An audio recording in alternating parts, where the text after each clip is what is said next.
काय गडबड मित्रांनो, नाईट आऊट झाल्यानंतर सकाळी लवकर उठून आपली गोळा उचलायची जागा साफ करून घेतली आणि निघालो नदीवरती आंघोळ करण्यासाठी। आज्या बसल्या होत्या, वॉर्निंग देत होत्या जास्त पाण्यात आतमध्ये जाऊ नका।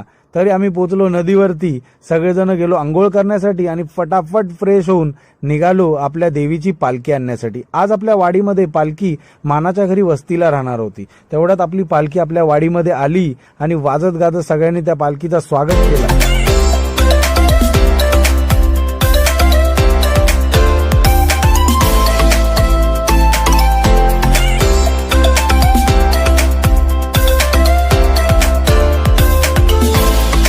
तर सगळ्या भावंडांनी आणि गावकऱ्यांनी मिळून पालखीला मनोसक्त खांद्यावर नाचवली आणि पालखी पोहोचली आपली मानाच्या घरी। फार सुंदर अशी तयारी त्यांनी केली होती पालखीच्या आगमनाची आणि असं स्वागत झालं आपल्या देवीचं।